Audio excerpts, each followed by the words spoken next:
Warren Buffett ये दुनिया के चौथे सबसे अमीर आदमी हैं फिलहाल। इनका नेटवर्थ है $80 बिलियन, जिसको हम अगर इंडियन करेंसी में कन्वर्ट करें तो ये होते 6 लाख 1000 करोड़ रुपए।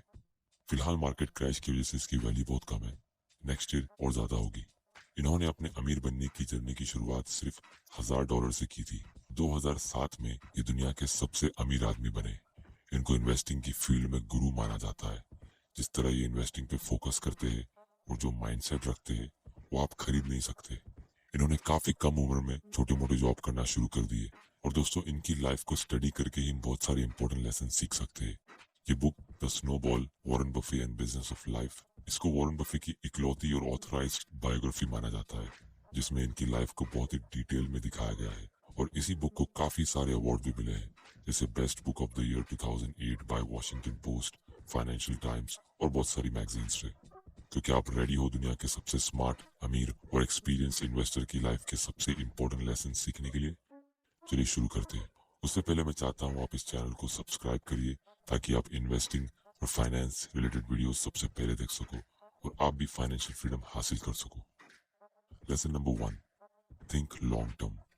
वॉरेन बफे का एक बहुत ही फेमस कोट है, our favourite holding period is forever.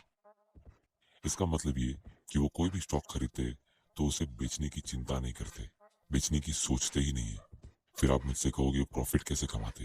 क्योंकि स्टॉक मार्केट में लोग सस्ते में स्टॉक खरीदते और फिर उसे महंगे में बेचते और जो प्रॉफिट रहता है वो उनका होता है। लेकिन मैं आपसे एक सवाल पूछता हूँ, आप गूगल पे जाओ और एक चीज सर्च करो, दुनिया के सबसे अमीर 500 लोगों की लिस्ट, और ये देखो कि उनमें से कितनों ने अपनी कंपनी के शेयर्स बेचे पिछले कुछ सालों में। आप अगर जेफ बेजोस को देखो जो फिलहाल दुनिया के सबसे अमीर आदमी है, वो अमेजोन में इन्वेस्टेड है और उसमें इन्वेस्टेड रहते हैं। हम अमेजोन से चीजें खरीदते हैं लेकिन कभी अमेजोन को नहीं खरीदते। मुकेश अंबानी को देख लो जो इंडिया का सबसे अमीर आदमी है। इनकी वेल्थ का सबसे बड़ा हिस्सा रिलायंस के शेयर्स में है, जिसको वो बेचते नहीं है, इन्वेस्टेड रहते हैं और उसके डिविडेंड्स को कंज्यूम करते हैं। तो वॉरेन बफे का लॉजिक काफी सिंपल है, आप कंपनीज में तभी इन्वेस्ट करो जब आपको उसमें इतना पोटेंशियल दिखता है कि वो फ्यूचर में अपना बिजनेस और मार्केट शेयर मेंटेन रखेगी। तो अगर ऐसा हुआ तो फिर आपको हर साल डिविडेंड्स मिलेगा, जो अमीर लोगों की सैलरी होती है। इसे आप कंज्यूम करके फाइनेंशियल फ्रीडम हासिल कर सकते हो। जब आप कोई कंपनी में इन्वेस्ट करते हो तो उसका डिविडेंड काफी छोटा होता है, लेकिन आप शॉक हो जाओगे जब आप देखोगे कि डिविडेंड और फिक्स डिपॉजिट में कितना फर्क होता है लॉन्ग टर्म में। इनफैक्ट मैं इस पे एक बुक लिख रहा हूँ जो कंपाउंडिंग के बारे में और इंडियन स्टॉक मार्केट के बारे में है। चलो एक छोटा सा एग्जांपल लेते हैं। कोका कोला के सीईओ, जिसको पूरी कंपनी में सबसे ज्यादा सैलरी मिलती है, लगभग $1 करोड़ की सैलरी मिली, लेकिन वॉरेन बफे को वही साल 59 करोड़ US डॉलर्स का डिविडेंड मिला, जबकि उन्होंने पूरे साल कुछ मेहनत भी नहीं की। जब सीईओ जॉब छोड़ देगा तो उसकी सैलरी बंद हो जाएगी, लेकिन वॉरेन बफे को डिविडेंड मिलता रहेगा क्योंकि उन्होंने अपनी खुद की नॉलेज से ऐसी कंपनी चुनी जिसके लॉन्ग टर्म सर्वाइवल के चांसेस बहुत ज्यादा है, और इसी को कहते हैं रियल फाइनेंशियल फ्रीडम। लेकिन ये सब तभी पॉसिबल होगा जब आप लॉन्ग टर्म सोच रखते हो। और जब भी कोई कंपनी में इन्वेस्ट करते हैं तब उसकी बहुत रिसर्च करते हैं और उसका एक सबसे इम्पोर्टेंट क्राइटेरिया चेक करते हैं, जिसको वो कॉम्पिटिटिव एडवांटेज या मोट कहते हैं। अभी मोट जो है बहुत ही इंटरेस्टिंग कॉन्सेप्ट है, जिसका मतलब होता है कि कोई भी फोर्ट या बंगले के चारों तरफ गहरे पानी का छोटा सा तालाब होना, कुछ इस तरह, जिसकी वजह से दूर से ट्रेवल कर रहे दुश्मन इजीली अटैक नहीं कर सकते। इनफैक्ट दुश्मन उस फोर्ट के अंदर भी नहीं आ सकते क्योंकि उन्हें तैर के आना पड़ेगा, और जितनी देर में वो तैर के आएंगे उतनी देर में अंदर के सिपाही चौकन्ना हो जाएंगे। सिमिलरली इन्वेस्टिंग की दुनिया में एक कॉन्सेप्ट होता है जिसे हम कहते हैं बिजनेस मोड। ये बिजनेस मोड कुछ ऐसी चीज होती है जिस कंपनी के पास कोई ऐसा प्रोटेक्शन होता है जिसकी वजह से कॉम्पिटिटर्स आसानी से उनके कस्टमर्स को छीन नहीं सकते। तो ऐसी कंपनी में इन्वेस्ट करना काफी फायदेमंद होता है क्योंकि कुछ ही सालों में ये कंपनीज का जो डिविडेंड्स मिलता है वो आपके इन्वेस्टेड अमाउंट से भी बहुत ज्यादा होगा। इसीलिए वॉरेन बफे हमेशा आज को सेक्रीफाइस करते हैं कल के लिए, वो पेशेंस रखते हैं जब तक उनका टाइम आता है। ये तभी पॉसिबल होगा जब आपके पास इन्वेस्ट माइंडसेट हो। तो दोस्तों ये था सबसे पहला लेसन, थिंक लॉन्ग टर्म, क्योंकि कमजोर और अनसक्सेसफुल लोगों की एक निशानी होती है, वो ज्यादा लॉन्ग टर्म सोच नहीं पाते। दूसरी तरफ दुनिया के सारे सक्सेसफुल लोग, जैसे कोई भी सक्सेसफुल बिजनेसमैन, अमीर लोग और कोई लॉन्ग टर्म इन्वेस्टर्स, हमेशा एक लॉन्ग टर्म सोच रखते हैं। दुनिया में शॉर्ट टर्म में पैसा लिमिटेड होता है, तो अगर आपको शॉर्ट टर्म में जल्द ही अमीर बनना है तो आपको किसी और की जेब से पैसा लेके अपनी जेब में डालना होगा, जैसे लॉटरी विनर्स। लेकिन लॉन्ग टर्म में पैसा अनलिमिटेड होता है, जैसे जॉब्स, कंपनीज, बिजनेस, वरना हम आज भी जंगल में होते और जानवरों का शिकार कर रहे होते अपने सर्वाइवल के लिए। जितने भी बुरे फाइनेंशियल एडवाइजर्स होते हैं, day traders, stock market brokers, ये सब शॉर्ट टर्म थिंकिंग रखते हैं, ये सिर्फ अपना सोचते हैं, जिसको हम ग्रीडी कहते हैं। और अच्छे फाइनेंशियल एडवाइजर्स, अच्छे coaches, true long term investors, ये हमेशा एक दूसरे को अमीर बनाने की कोशिश करते हैं और इसलिए खुद भी अमीर बनते हैं। Lesson number 2, start early. Warren Buffett जब छोटे थे तो उन्होंने पिनबॉल का बिजनेस स्टार्ट किया, जिसमें उन्होंने पुरानी पिनबॉल की मशीन्स खरीद के अच्छे लोकेशंस पे रख दिए, जैसे हेयर कटिंग सैलून्स के पास, क्योंकि वहां लोगों को वेट करना होता है। तो टाइम पास करने के लिए लोग कुछ ना कुछ गेम तो खेलेंगे ही। वो टाइम पे फोन्स तो नहीं होते थे।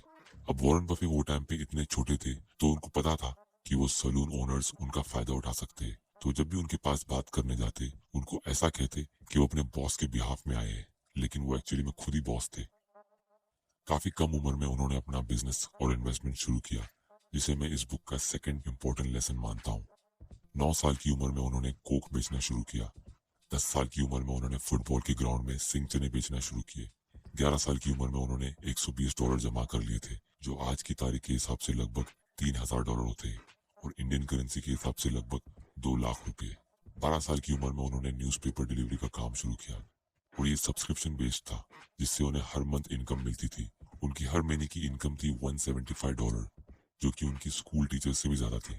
इनफैक्ट जब वो अपनी हायर स्टडीज के लिए यूनिवर्सिटी में पढ़ने गए, जहां बेंजामिन ग्राहम उनके प्रोफेसर थे, तब वॉरेन बफे ने बेंजामिन ग्राहम की लिखी हुई सारी किताबें ऑलरेडी पढ़ी हुई थी, लेकिन वो फिर भी उस यूनिवर्सिटी में एडमिशन लेने गए, क्योंकि उन्हें देखना था कि बेंजामिन ग्राहम सोचते कैसे हैं और वो लोगों का पैसा कैसे हैंडल करते हैं। और इसी तरह उन्होंने अपनी लाइफ में बहुत ही जल्दी अपना पैशन ढूंढ लिया।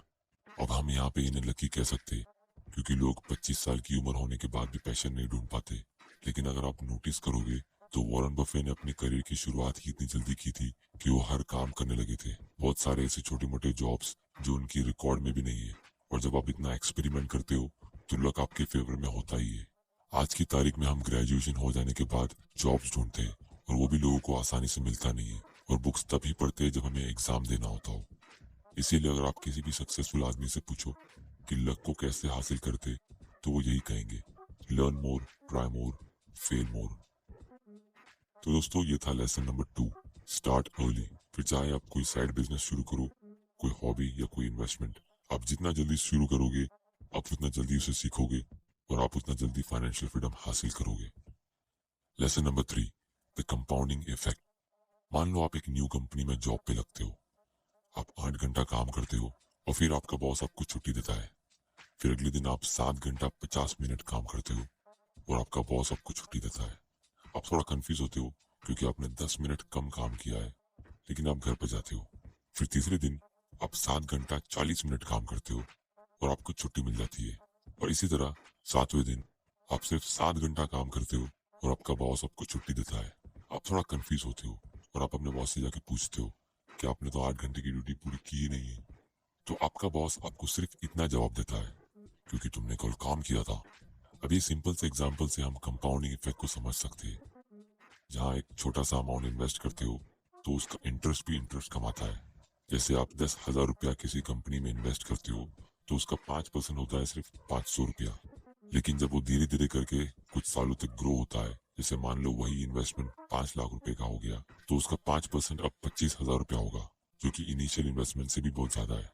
अगर आप रियल लाइफ एग्जांपल लेना चाहो तो आप राकेश झुनझुनवाला का ले सकते हो। इन्होंने 2003 में टाइटन कंपनी का स्टॉक ₹3 पर शेयर पे खरीदा। आज इस कंपनी के स्टॉक का प्राइस 1000 रुपीज के भी ऊपर है।